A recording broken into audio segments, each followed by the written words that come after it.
Hi, everyone. Mike Malatesta here, and welcome back to the How Did Happen podcast. On this podcast, I dig in deep with every guest to explore the roots of their success, to discover not just how it happened, but why it matters. My mission is to find and share stories that inspire, activate, and maximize the greatness in you.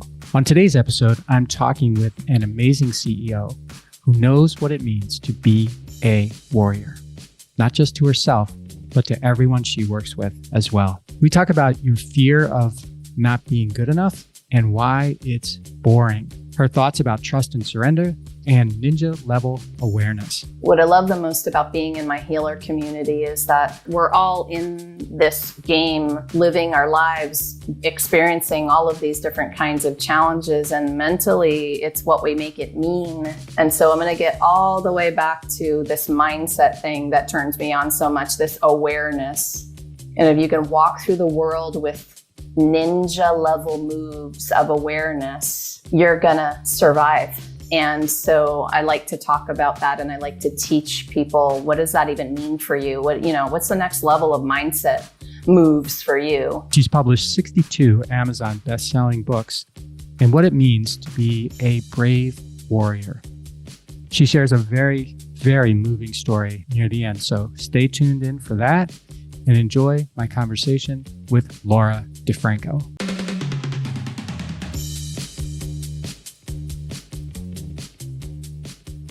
Hi, Laura. Welcome to the podcast.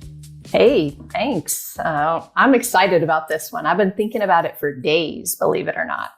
Well, I think you're one of the first people who've ever said that to me. So thank you so much for complimenting the host right off the bat. That's really good. Of course. That's good podcast guesting. Way to go. So I want to quick shout out to Justin Breen, who connected Laura and I on LinkedIn. And we just talked about our preference being to connect people by email. But anyway, I'll take connections any way I can get them. So I gave you a little intro about Laura, but I want to give you a little bit more so you can get as excited as I am for what's to come. Laura Di Franco is the CEO of Brave Healer Productions, an award-winning publisher for holistic health and wellness professionals. She spent 30 years in holistic physical therapy, has 14 years of training in the martial arts, and has authored 10 books. Her company has published over 55 Amazon best-selling books with a global community of over 1,000 authors who are waking the world up to what's possible for healing, one brave word at a time. Her website is bravehealer.com. That's the business website. Laura Di Franco. Is it Di Franco or Di Franco? Is that how you say it? You got it. Di Franco. Yep. I just wanted to make sure because sometimes it's so anyway, Laura, DIFRANCO.com. And Laura, I start every podcast with the same simple question. How did it happen for you? I love this. You challenged me so much with prepping us for this with this question, like so much, in fact, that I went out to my community and I laid out a poll of 4 options and I let them pick. So, all right. Yeah, believe it or not, it all started when I realized the words I was writing could actually save someone's life, and that my fear of not good enough was boring. That is how it started for me. And there's a story behind that. So, let me know where you want me to go with this one. Yeah, well, let's start with the fear that's not boring. What fear? That fear of not good enough. So these are purpose-driven fears to me. This is what I call them. The stuff that we say to ourselves in our minds, some of the self-sabotaging BS, you're not good enough to do this. You don't have what it takes. It's never going to happen. Blah, blah, blah, blah, blah. So I was reading a blog. This was many years ago from Elizabeth Gilbert, and she titled this thing, "Your Fear is Boring." And my whole body went into goosebumps when I read that. I'm like, yes. And so I tweaked it to, your fear of not good enough is boring to me, because what if the thing you're still a little afraid to share is exactly what somebody needs to hear to change or even save their life? Like, it's time to be brave. It's not about me. It's about who I can help if I get over that kind of fear. So purpose-driven fears, that's what I call those. So I want to dig into that a little bit. So your fear of not good enough is boring. So does that mean that your fear is boring, or not talking about your fear is boring? Being afraid of your fear is boring? What is it? I think it's what happens because of it. It paralyzes people. It keeps them from speaking up. It keeps them from sharing their very powerful story. It keeps them small in the world in general. And, I'm here to play a little bit bigger. And so when I realized that was what was preventing me from playing bigger, I was like, oh my gosh, all right, we got to stop that nonsense. Like, let's go. And what that meant for me was lots of different things. It was speaking on podcasts. It was telling my story. It was just getting out there and being authentic and transparent about my life and some of the personal things that had gone on, and helping people feel not alone. So I that sounds easy. Like, oh, I heard Elizabeth Gilbert say this, and it was like, boom, baseball bat to the head. And like, I had this epiphany. Yeah. But I know that a lot of people who have fears, I have fears. I hear lots of great stuff that makes me think my fear is very boring, but yet I don't necessarily take action because I guess intellectually I can appreciate what's being told, and I can, like, or what I'm hearing, like what Elizabeth Gilbert said, but there's something that's not intellectual about it, at least for me, Laura, that's like, I'm not sure that I really want to do it. So how? Yeah. There's a deeper story that is really powerful for me to share today. And I read that and I thought a lot about it and I did a lot of writing. But honestly, I was sitting at my computer one day and Facebook Messenger popped up from a total stranger. And typically I would not only ignore those, but like be careful and maybe ban those people who are just trying to message me out of the blue. But for that day, for some reason, I was paying attention. And the message was, hey, I read that article you wrote it was a Mind Body Green blog. And I really appreciated that message. I'm a mom of 5 and I've been struggling with some depression. Any chance you have more for me to read? And I read the message and I was like, oh yeah. So, I typed back to her. I said, of course. I had written, over 300 blogs on holistic healing and self-care and all of these beautiful topics I knew would help her. So I went away and I found a couple links and I dropped them in the chat for her. But then I went away and I wrote and dedicated a blog to her anonymously. And I stepped up. I asked my audience to step up in the comments with love and advice and support. She had told me she was a mom of 5 and struggling with depression. Well, my audience were healers, moms, men and women who had been through depression and gotten to the other side of it, right? So they stepped up as I knew they would, and I got to drop that link for her back in the messenger. And I think she felt connection that she hadn't felt in a really long time. To make the story a little faster, we became friends. She joined a class I was teaching. She went on to write some blogs for the world about her story. And only after that did she share with me that she had actually been planning the suicide note she'd write to her husband and 5 children. What? Wow. And so, I am so grateful to be able to even share that story with you today, because typically, we're not brave enough to reach out to a stranger and ask for help.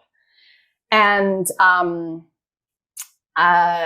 Shirley is one of my deepest burning inspirations. She doesn't mind that I talk about her. And I would ask your audience, who is your Shirley? Who is that person that you are doing this for? Your fear of not good enough is boring. So that circles back around to that for you. Got it. Well, that's a powerful story. Thank you for sharing that. Let me ask you about your writing. You said you had written hundreds of blog posts up to this point. How did you get started with that? Like so it feels like you you didn't have fear in some parts of your life because you were putting out, a lot of material that when sounds like you were building a community around it. You've mentioned your community several times. How did you get started with that? Thanks for asking that. It's a fun part of my story. My first career was as a physical therapist, and I was so excited to write for my audience and educate them about holistic health and healing. So I started blogging at the beginning of that physical therapy practice business. And that was easy for me because I'm an anatomy geek, man. I can talk body parts all day long. I can teach you about what's going on. And I loved to educate. I felt like I was in my element when I was doing that. So the writing for that was natural for me and easy. And it wasn't like sharing the personal life of Laura. It was like, hey, let me help you, right? I was, like many healers, a helper, an overgiver, a want to help you person. And I've been writing since I was 15, honestly, journaling, writing, started blogging for my business. That was really the start of it. Okay. And the first book didn't come until about 2012. And that was a much more personal story. That's when things shifted in terms of what I was writing. So tell me about that. My son was about 5.5 at the time, and we were looking for an activity for him to try. And I had been in my physical therapy business, a mom, a wife, and a business owner. And we went and watched a Taekwondo class together. If you ask my friends and family, they would tell you that I had said for many years, I'm going to write a book. I know I'm going to do this. I just don't know what it's going to be about. Yeah. So we finished watching this class together, and my little dude, 5.5, looks up at me, and I'm like, well, and he said, well, I'll do it if you do it, Mom. And so 6 years later, we earned our black belts together. And nice. I had my book. When we tested at the end of that journey, I had been journaling through the 6 years. Every story, every challenge, everything. And I woke up that day, looked at my journals, and I thought, whoa, here it is. And I wrote Living, Healing, and Taekwondo for, that was my first book baby for the world, and told some real stories about what was going through my life. And as a mom, again, healer, business person, martial artist. Yeah. Yeah. Okay. And are you still practicing today, Taekwondo? No, I am sad to say, well, I'm going to say no and yes. When COVID started and we couldn't go to the dojang, things stopped in a pretty abrupt way. And I'm going to say, yes, I still practice the lifestyle. Martial arts is a mindset. It's a mental discipline as much as it's a physical exercise practice. And 14 years of training and a 3rd degree black belt later, I'll say I practice every day. And haven't been in the dojang in a while. Okay. And for people who have no idea what Taekwondo is, and no idea what the journey to getting a black belt or the journey, like you just said, the mindset and the discipline behind it, outside of the actual physical part of it, as you mentioned, that's been kind of sort of put to the side. How does it impact you on a day-to-day basis? Master Holloway's quote is, discipline the mind, the body will follow.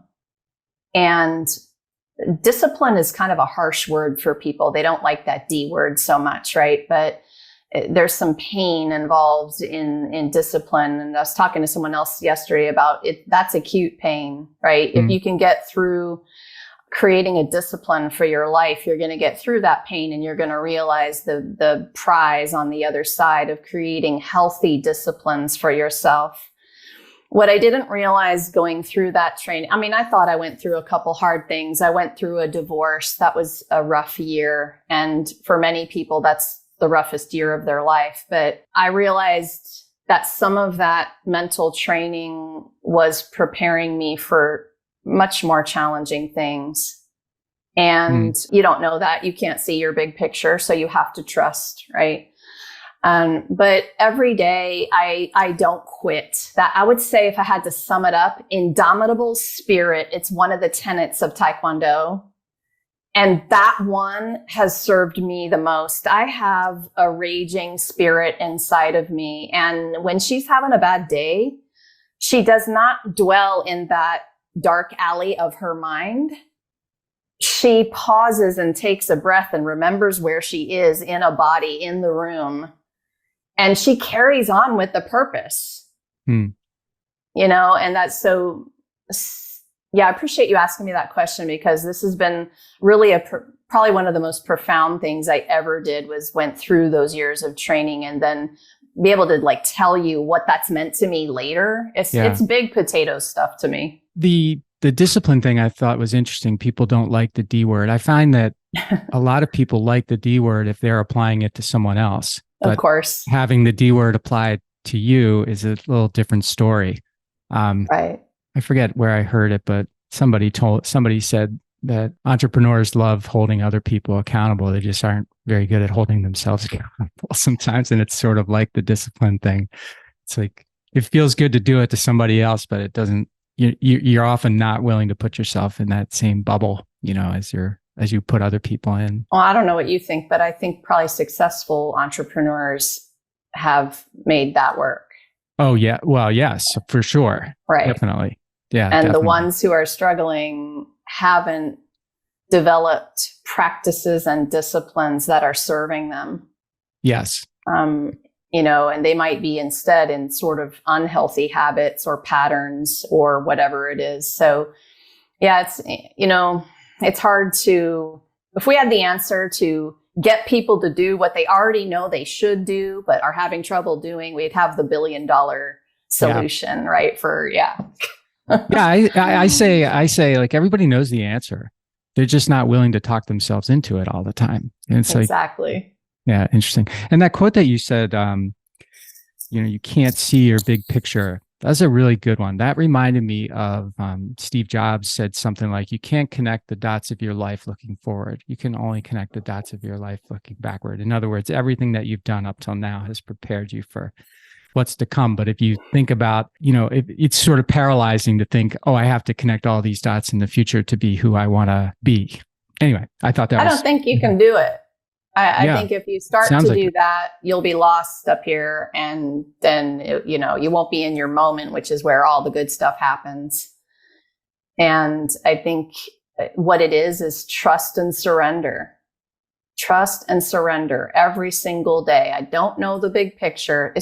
I'm really talking about the crappy days right now, because it's in those days where you are exhausted, or you've got a problem, or you're frustrated, or things aren't working out, that you have to trust and surrender all the things you're going through, including that current moment problem, is perfectly orchestrated. They were perfectly orchestrated to get you in a place where you want to go. I don't know, you know, people don't like to talk so much about the M word, manifestation. But I think the practice that we're talking about, that trust and surrender, especially if you're a hardworking entrepreneur who has really put effort in, I think that has been my solution for that bigger picture. Can't see it, but I trust it. Yeah.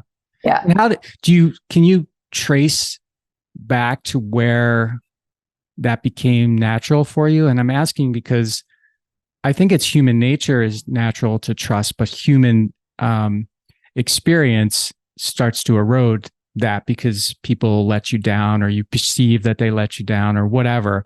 And it becomes then it can become kind of scary to trust someone, or trust and surrender, or even scarier, because that could be, you might think that's as likely to be a good outcome as a bad outcome. How do you square that?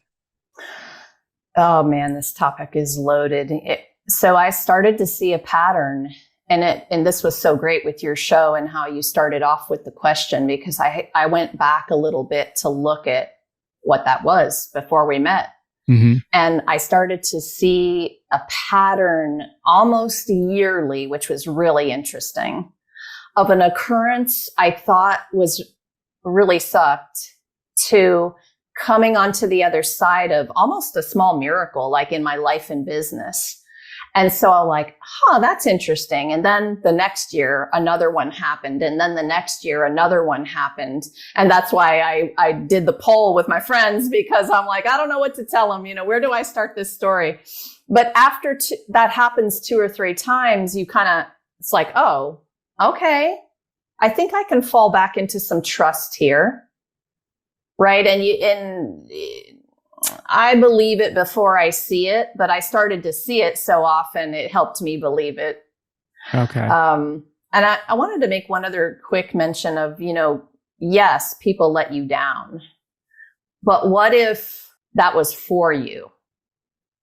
What if they were being weeded from your life on purpose, and it had to be that much in your face for you to do something about it? Right. So sometimes if you're not listening to the whispers, the universe kind of gets loud and says, and so that's also the trust that whatever that bigger source is it has my back. And if I could just relax. But man, is it hard, right? When these things happen and people let us down in big ways, and it really, I'm pointing to my chest because I get the trigger right in my middle of my heart when stuff like that happens. Yeah. So okay. It's a big deal. I'm going to shift gears here a little bit. And I'm wondering, Laura, before you became an adult, who were you? Oh, before I became an adult. Wow. I was this little kid who loved to climb trees, pretend she could fly, and wanted to be the bionic woman. Oh. And I just loved using my body and figuring out what it could do. I loved nature. I still love all these things now. These are the things I come back to now, right? That the origin story is a beautiful thing to revisit. And the what the heck was her name? The bionic woman. It begins Lindsay Summers. Jamie Summers. Lindsay, Yes. She was the actress, right? Lindsay. Yeah. Exactly. Okay. Great show. Lindsay Wagner. Believe me, Lindsay I've got Wagner. the fan club stuff in my closet still. And were you into sports? Were you thinking about holistic medicine or therapy? What was going on? I was lucky. I did gymnastics when I was little, and then I started to play soccer. And by the time I was a sophomore in high school, I knew I wanted to be a sports medicine doctor. And the gal came in who was a physical therapist into the career center that year. And she did her little talk about being a physical therapist. And I literally fell in love with her passion. And I started to do some volunteer work as early as high school in physical therapy, and went on to become a holistic physical therapist, that first 30-year career for me. But soccer and running all my life. I played collegiate soccer for 2 years. I ran marathons for 3 or 4 years, and then I became a 3rd degree black belt. So lifelong athlete here. Yeah. I was wondering when you were telling me about bionic woman and stuff, I was wondering, so when you took your 5.5-year-old to the Taekwondo class and he asked you that question, did you think, oh, this is my bionic woman time coming back? Oh, I don't know. I don't think I was thinking that. I was just looking at his little fuzzy head, and I was like, I want to do anything I can do to get you in here, and get you meeting some friends. And I was just being a mom. Yeah. Okay. Fair enough. I want to make sure that I and everyone listening understands what holistic means. And I think we're all acquainted with the word, but I find that a lot of people are acquainted with words and have some understanding of it, but it may not be the understanding that you have when you use the word and when you practice. So help us with that. Yeah, I love this question because there's a couple of really cool ways to look at it. as a physical therapist, if you came into my office and you had an ankle sprain that you were recovering from, and I was going to sit you down and assess and start to talk to you about what that ankle was doing. If I forgot to look at your neck, that'd be my bad, because holistic in physical therapy world is looking at the entire system, the myofascial system, the inside, the outside, all the parts as they link together and work as a body that is pretty darn amazing if you think about it, right? That body system. So holistic for me as a practitioner was, I didn't like it when doctors would write a prescription for ankle pain. I wanted to be able to look at the whole body and connect the dots that way for someone. But the other big deal thing to me was if I forgot to ask you about your life, like maybe you had a loss that week in your family, maybe you had a job shift, maybe there was some stress or anxiety that was affecting your body mind. My bad again. I would be missing a huge piece of the picture that could help you heal. And so holistic to me meant a couple of things. It meant whole body, and it also meant whole body, mind, soul, spirit, and having somebody understand all of the parts, integrate all of that together so that we could find great solutions. And it might have meant that I had to collaborate with other practitioners or talk about what that would look like. But man, I wish the holistic health and wellness world would get on the ball with that a little bit more, help each other, collaborate as practitioners, because we could be helping our clients way faster. And how do you get at someone's spirit? Like I agree with you. The mind rules everything, right? But I don't know. I guess as you said that, it was like, yeah, get that. And then spirit, I don't know how do you get to that? Like people aren't used to saying, hey, Laura, let me tell you about my spirit today. They can tell you about their ankle or whatever pain they're having. But well, the thing is, as a holistic practitioner who's done it a minute or two, your energy precedes you into the room. Your face shows it. Your spirit is either emanating from you or it is dampened and dulled.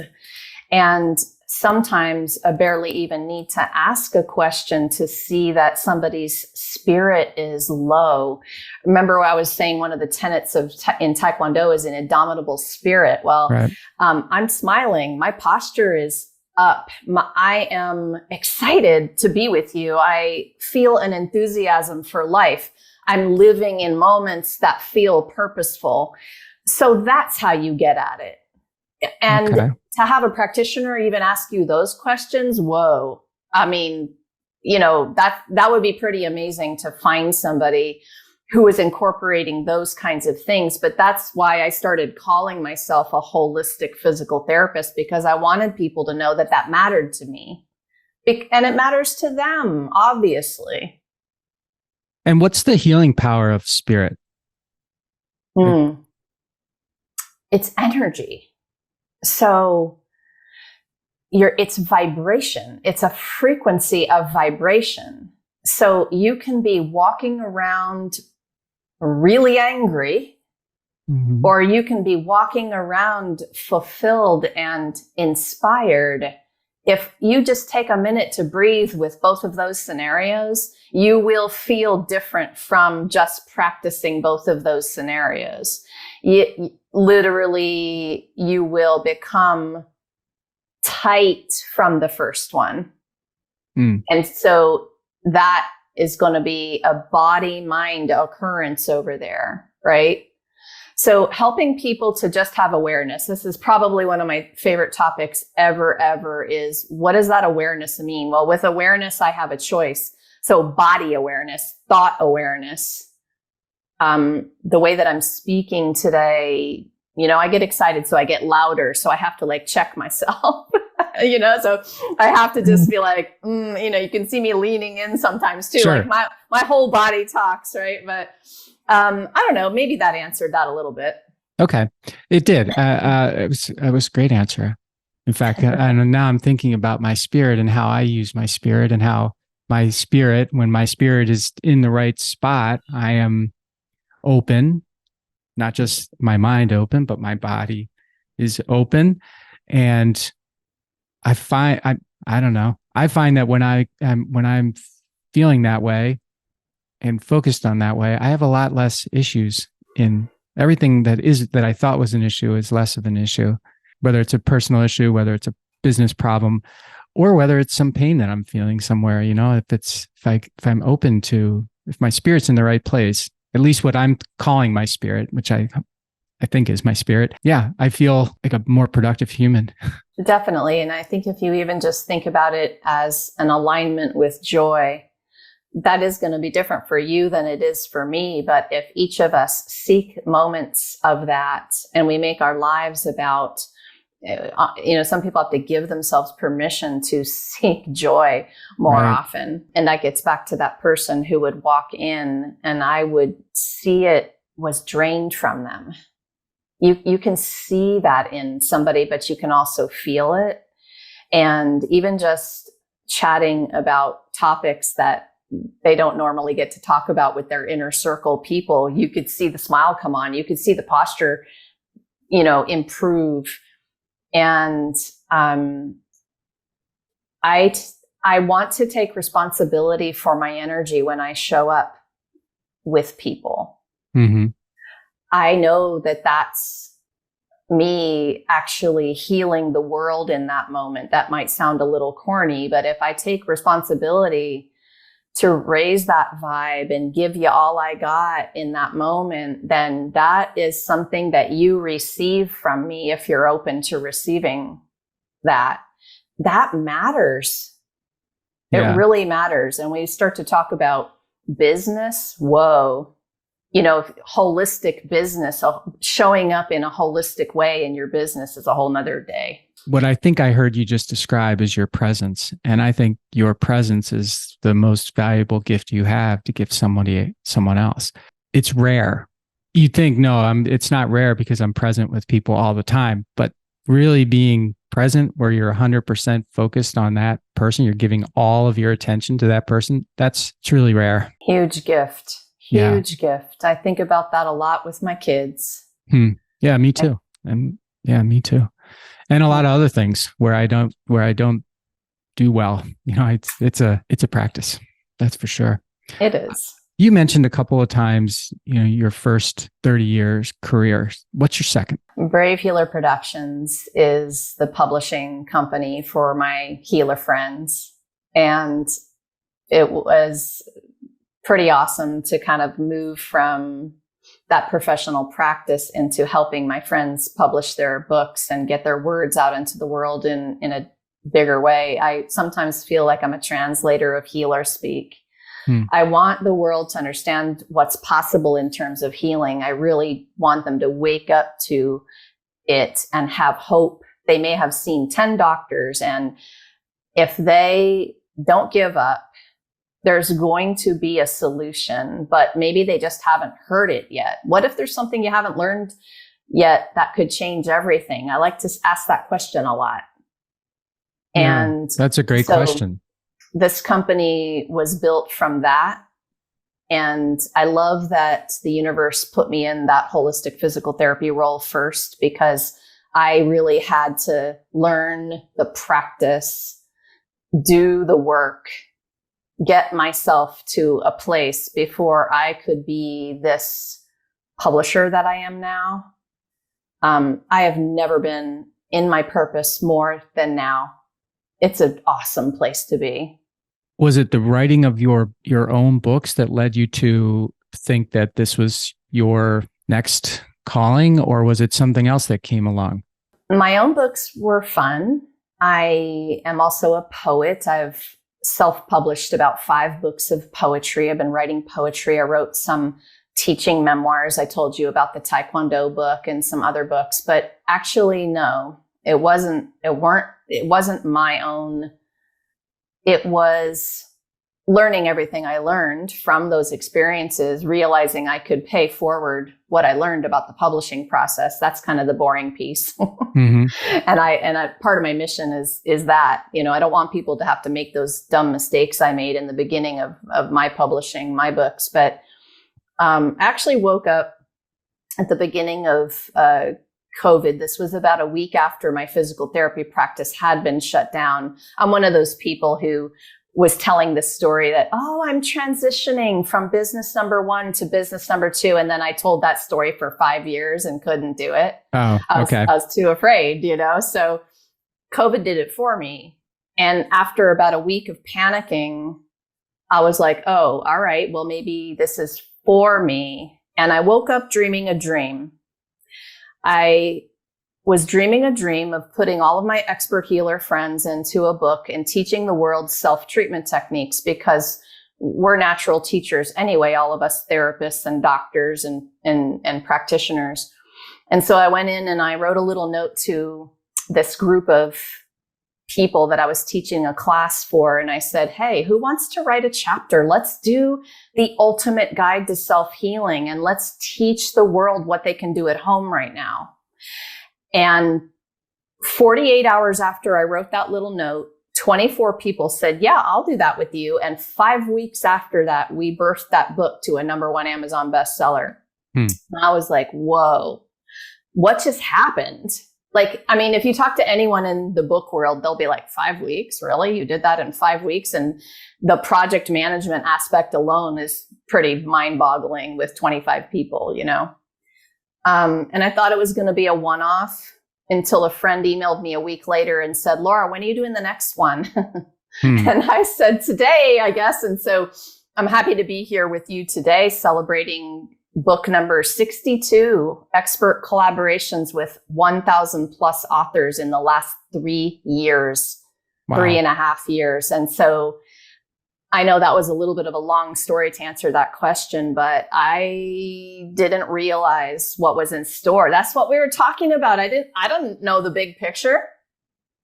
And these healers, give me an example of what a healer is, or the healers in your community and what they do. Because I want to make sure that again, just like with the holistic, I want to make sure that I understand and everyone understands what you're talking about.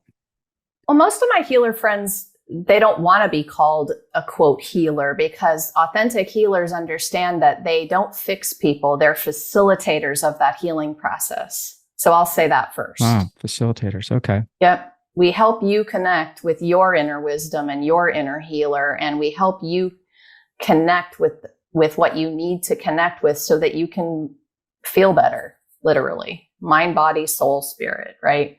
But my guys and gals are yoga instructors, and they are master meditation teachers. They are naturopathic doctors. They are acupuncturists, physical therapists, occupational therapists. They are Reiki energy practitioners. They are just a little bit of every healing modality you might think of. They are breath workers.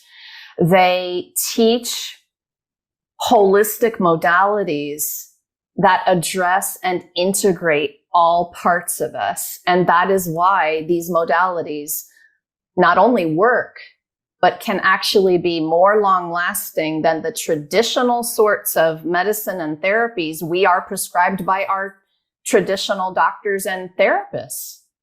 And so I think holistic and alternative stuff, it's gaining ground. There's science now that is connecting mind body. I think we're a little bit past understanding that those two things are connected. But now it's just like, man, I get excited about what's possible. I get excited about teaching people that breath work can drop your pain levels by 3 notches, that energy work can do the same. Oh my gosh, our entire series on ancestral healing, fascinating stuff. What is that? Your parents, their parents, their parent, that story, right? The line of ancestors those people in their energy bodies went through whatever they went through in terms of trauma. You can imagine, we all know the history stories. And that comes down the line to us here in this world. We're going to pass some trauma on to our children in the DNA that we're moving through the line. That is a very quick explanation for you.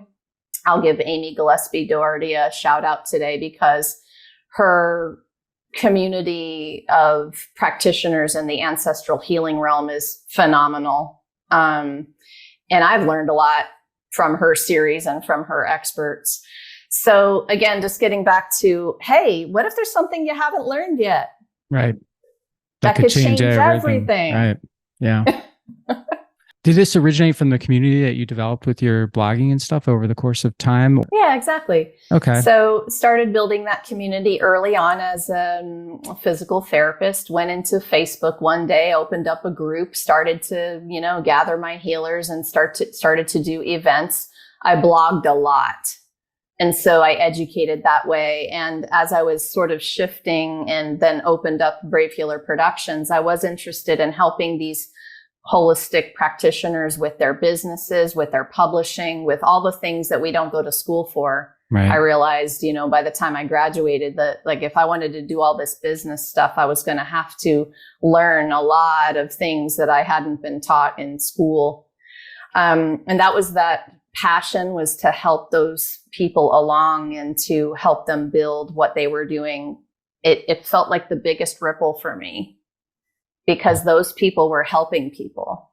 So if I could help them get their word out and they get to help more people, then that, it was awesome. So yeah. So 62 Amazon bestsellers in 3 years, I think you said. How does somebody work with you to write a book? How does the process work?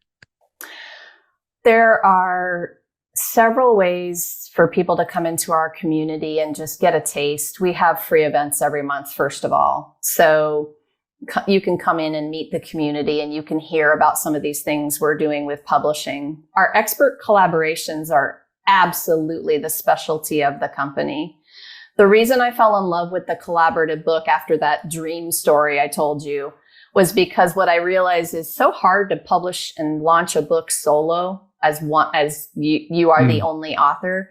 You have to build a platform and a community around you for that book to be successful. So when I brought all my experts together in that first one, I realized that ripple was so much bigger in terms of book launching, that I just honed in on the systems and strategies to run an expert collaboration. And it has been fabulous. So people can come in and they can write a chapter for one of these expert collaborations. If you need coaching on your solo book process, I am here as a resource to do that. I have published a handful of solo authored books.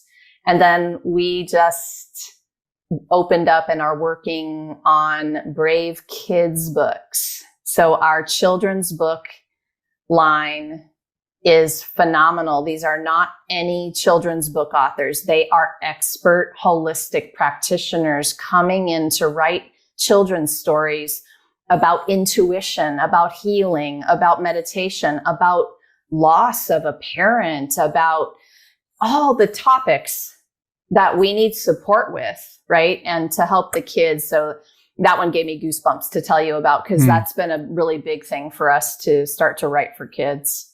And what's the future look like? The future. We are expanding in all of these areas that I'm talking about. We are building our community in a way that supports the business behind our authors in so many different ways. So into the future, full course platform, writer circle, so that we can write together on a regular basis. We are going to retreat for a couple of book projects, because I learned really quickly this past year or two, even through COVID, believe it or not, well, we got together with an author group to do some of the work together and then write together and then craft this amazing book together. The energy and the bonding of that group of people was off the charts phenomenal. So we will be adding a retreat, authors retreat to our schedule. Oh my gosh, the future. I could go on and on about that one. I like that. I like that idea. I mean, I wrote my book pretty much in complete solitude, just me and, computer and my thoughts. But, and I used a company and we had, meetings. You could join on a Zoom call or whatever every week, but it's what you just said makes a lot of sense to me, because if you're with other people who are writing their book, not only do you have this, you're all committed to the same thing and you're all going through the same thing. So there's an instant sort of connection and a willingness to help. But I imagine just the I don't know if energy is the right word, but I'll use it, of, being with people who are going through the same thing that you are, maybe at different stages. They can be a way to not only be inspired, but also a way to get quick answers to things that are holding you up, like obstacles or whatever. Exactly. I so get what you're saying, and I can feel the solo author place of loneliness in you as you're telling me that, because this is no, easy thing to do. And even when you are writing your own solo book, as many people have, if sometimes what you don't realize, and I think this is for everybody, sharing your story, your personal stories for the first time in a published fashion is for warriors. And you don't realize that you jumped into a healing process. You're just like, yeah, I'm going to write my book because everyone is telling me to write my book. And all of a sudden you have to share real stories from your life, and you realize what's up with that. And now you have nobody to talk to or do the work of healing with. And so I think if I wanted to be known for anything as a publisher, it would be that I get that writing anything, a chapter, a whole book, a blog sometimes, is a healing and self-development journey. And if your publisher doesn't understand that, then you're going to go through the steps and kind of feel whatever you feel at the end. And it may not be as great as you thought. I mean, let's face it, writing a good book is telling stories that interest people. And if you, getting back to what you said early on, if you have, your fear is boring. So if you don't expose something that's shows the reader that they're getting a piece of you that they may not ordinarily get, that's not going to be interesting to them. And that probably holds back a lot of, like you tell me, that probably holds back a lot of authors too, because they know they have to go there, but they don't want to go there. And so it creates like a block, maybe sometimes. I don't know. Is that your experience, or you got something different? I mean, we are about going there, and I won't let you do it alone though. And I'm going to help you through the process of sharing that story. Listen, the more personal you are as an author, the more universal. Your book will be more read. You'll sell more copies when you actually get over that fear and step up and show up with that real story. You are so right. People don't want to do it. But you know what's funny? I think one of the things that paralyzes authors the most, in terms of they don't do it, they don't write their book. My story isn't bad enough. They're in comparisonitis with all the other stories out there that people have been through this or that, and they decide their story isn't bad. Are you kidding me? Like, no. Like, there is somebody waiting to hear the story. Everything has been said, done, written before, but not by you. Right. That's that saying. So it's your unique way of sharing it that is going to matter for yours, Shirley. Do you think some people also are so close to themselves that they think, Laura, there's not really anything that special about me to tell in a book? Yeah. And that's the thing you have to realize, is that maybe 20 people could tell a story like that, but it's the way you tell it that's going to change someone's life. Someone's waiting for your version of it. You are special because you are you, right? And man, what a process this is to move through all of that stuff in your head and even just begin. I would encourage people, just start to journal. Maybe it doesn't have to be anything. Maybe this isn't a book. Who knows, right? That was my first book. I journaled my stories of my Taekwondo training. And then later I realized I could share some of that. Right. That's very smart advice. I do think everyone's got a book inside of them that would interest a lot of people. Everyone. Everyone. So why not get it out there? Exactly. If for no one else but yourself, but it won't just be for you. It'll be for. So you've used the word brave and warrior a number of times, and I'm wondering why. Why is that the theme of brave healers? Because they said, yeah, I'll sign up for that life. I'll do this work of healing so that I can be a trailblazer and a model, so that I can talk to you about what you're going through. That would have been my answer up until these last 3 years. And over the last 3 years, I actually now can tell you, I think part of why brave is in what I do.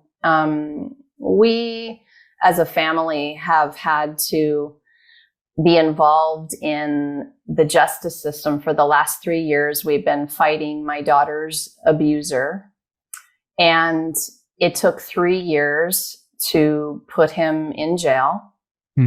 And throughout the process of that, I realized I was pushed to a place I had never been before, mentally and emotionally. I was just waking up in moments where I thought to myself, whoa, you're at capacity today. I don't think you've ever been at capacity. Like, really feeling like if one more thing were to happen, I would tip over the edge and not really be able to function very well. I was really dabbling with my mental health and being able to function as a mom and a business owner and all the things I was doing in my life. And before then, I don't know that I would have been able to say to you why I use brave. I knew there was something about what we do as healers that was brave. But until these last 3 years, I thought, I don't know. But now I can say to you that people who have been through any traumatic experience and come on the other side of it to help other people, that's brave. Because many people they just don't talk about it. You said it earlier. They don't want to talk about the personal stuff. They think it's TMI, or they think they're going to offend someone, or whatever they think about that process. But what I'm going to say is you can change or save a life if you can get over that kind of fear. That's my warrior. Well, I have to say, I was not expecting the answer to my simple question to be that powerful. So I'm glad you're through. Well, it's probably never through, but I'm glad that it's been at least, I was going to use the word resolved. It probably isn't resolved, but there's been some accountability. At least it sounds like. And now I guess you go from there. We did have to come to a place of some closure, and you're right. That story is a forever story. Yeah. But from the beginning, I knew that we were meant to be in that story because we were going to be brave enough to fight, and not everybody is in that particular kind of story. And so I wouldn't wish this upon anyone ever, not any person, and not any family of any person. Right. Because it takes something to say, yeah, we're going to fight this, and we're not going to give up, and we're going to fight it to the end, and we're going to see it out and wait for that closure. That's a big deal. I know that in terms of that comparing, I told you the thing that paralyzes people is, oh, my story isn't bad enough. But what I love the most about being in my healer community is that there have been so many stories like ours, but also different, seemingly worse, maybe seemingly not so, but we're all in this game, living our lives, experiencing all of these different kinds of challenges, and mentally it's what we make it mean. And so I'm going to get all the way back to this mindset thing that turns me on so much, this awareness. And if you can walk through the world with ninja level moves of awareness, you're going to survive. And so I like to talk about that, and I like to teach people, what does that even mean for you? What's the next level of mindset moves for you? So elevating mindset, basically. So that's what you're saying. You can continue to just keep walking your level of awareness, your mindset about you and your circumstances or whatever, just keep walking them up. Well, you mentioned discernment earlier. Yeah. And there's another D word. You mentioned discipline. Yeah. And discernment is the other D word. And when I start to talk about discernment and as far as awareness, it's like, oh yeah, so inside of me right this moment is this feeling I'm feeling. And that feeling is either aligned or it's not. And when I can discern that kind of purpose-driven fear from a survival fear, which is a, oh, heck no kind of thing, I become a bit of a ninja. I become a badass. I become somebody who can walk through the world and really know. I can stand in my power. I can set my boundaries with people. I can choose for my own health, which is the first thing I have to do if I'm going to help anyone else. And so, yes, I think we can keep elevating on this journey. What would it mean to get better at that? Right? It's different for everybody. You got to get selfish about yourself before you can help anybody else. That's what I believe. I think that's a great place for us to cut this off, Laura. I do want to ask you, is there anything that I haven't asked you that I should have, that you would like to leave with us before we go? I don't think so. I really enjoyed moving through all of those different kinds of ideas with you today. I really appreciate the time and just very grateful for people like you who are helping us share our stories. So thank you. Oh, it's my pleasure. I learned a lot. I think my mind got opened up to a few new things. I clarified my thinking on some of the questions I asked you. And so, yeah, it's been a real eye opener. Thank you so much for doing this. Thank you. My pleasure. And for everyone listening, please maximize the greatness that's inside of you today and own your future and make it your property, even if you can't connect all the dots to your future right now. Hey everybody, thanks for listening to the show. And before you go, I just have 3 requests for you. 1, if you like what I'm doing, please consider subscribing or following the podcast on whatever podcast platform you prefer. If you're really into it, leave me a review, write something nice about me, give me 5 stars or whatever you feel is most appropriate. Number 2, I've got a book. It's called Ownership: How Getting Selfish Got Me Unstuck. It's an Amazon bestseller. And I'd love for you to read it or listen to it on Audible or wherever else, Barnes & Noble, Amazon. You can get it everywhere. If you're looking for inspiration that will help you unlock your greatness and potential, order or download it today so that you can have your very own copy. And if you get it, please let me know what you think. Number 3, my newsletter. I do a newsletter every Thursday, and I talk about things that are interesting to me or I give more information about the podcast and the podcast guests that I've had and the experiences that I've had with them. You can sign up for the podcast today at my website, which is my name, MikeMalatesta.com. You do that right now, put in your email address, and you'll get the very next issue. The newsletter is short, thoughtful, and designed to inspire, activate, and maximize the greatness in you.